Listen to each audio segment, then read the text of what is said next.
what is going wrong with LQ since they arrived in Karachi? I mean, they were very good. They were looking very good in when they were in their home ground in Lahore. But since they arrived in Karachi, they totally looked out of color. What is going wrong with them? Yeah, it's a good question. I think it's just been one of those things, the way tournaments go sometimes. I mean, I'm going to give full credit to our squad. Our training's been awesome.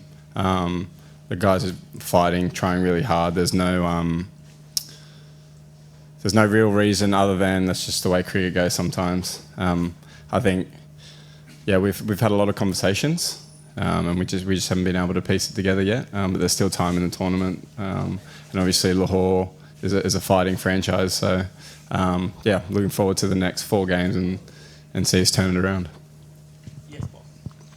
Hi Daniel, you were able to play a good cameo down the order today, and you showed that there was some possibility of hitting the ball out in such conditions as well. Shaheen just said batters are not doing well. What message do you think the batters need to be given on playing on such wickets? Like, is it more about batsmanship or is it more about trying to go big and use power? Yeah, I think it's an individual thing. Depending on the type of batter, but I think, I mean, Riley showed us how to bat. Obviously, he had a small total to chase, so that kind of dictated the way that he played. But I think it's a combination of both that you said. Obviously, T20 cricket, you need to be hitting the ball hard, and I think that's somewhere where we're potentially struggling. But the talent, like I've said about our trainer, like the talent that we have in our squad, there's no disbelief there. So I wouldn't be surprised if we come out tomorrow, because obviously we're back to back. When we come out firing, there's no reason why not. Cricket's a funny game, we can turn it around. All it just takes is a little bit of momentum.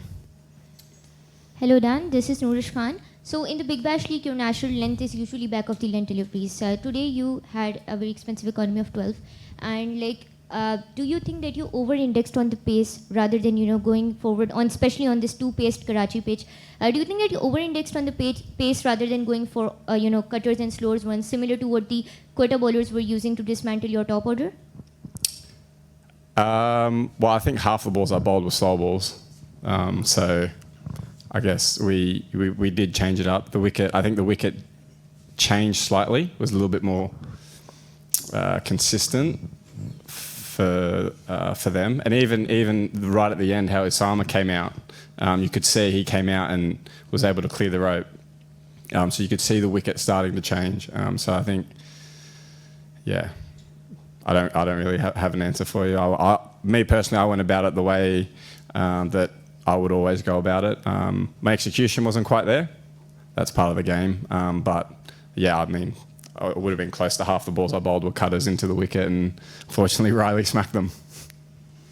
Then there is also a perception of scheduling in Pakistan Super League, like Lahore Qalandars played their last match 6 to 7 days ago. Then today we also talked to Sameen Rana the other day. He also said that it is quite difficult to carry the momentum when you have a gap of 4 to 5 or 6 days. Do you think it does create some sort of momentum breakup for players? Well, I mean, for us, we lost our 2 games leading into the break, so we probably needed the break. We didn't have any momentum, so that's completely fine. For me personally, with that, it is what it is. Tournaments have different schedules. If you've got breaks, you've got breaks. As a professional, you need to find a way to get up for each game, regardless of if it's back to back like we've got tonight and tomorrow, or whether you've got a week off. Yeah, I don't really look into that. One last question, Ali. Thank you so much, Umar. I have 2 questions to you. One is related to. I have 2 questions for you. One is related to you. This is me, Ali Salman from JTV. My first question is, you and Hasibullah were playing very good, and the run out of Hasibullah, do you think that's the turning point of this particular match? And the other one is the sending of Sikandar Raza at number 8. He is your top performer. He performed very well in the past, and if you are the champion right now, that's the main reason was the performance of Sikandar Raza. So what will you take on both the questions? So to answer the first question with the run out,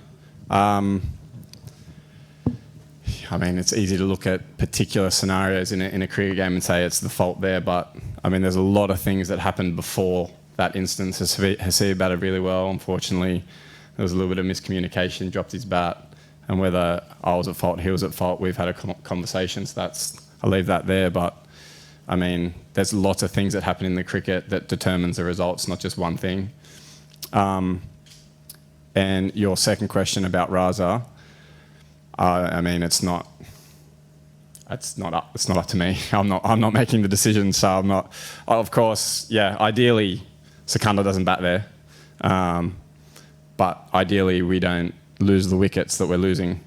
So it's an interesting thing. It's one of those ones you make a decision. If it works, it works. If it doesn't work, then you get kind of questions like that, which is a fair question. But I mean, yeah, if it pays off, if you hold Sikandar back, and then he comes in, and then he comes off, then it looks like they're a genius. So, I mean, there's two sides to the coin. Cool. Thank you. Thanks, guys.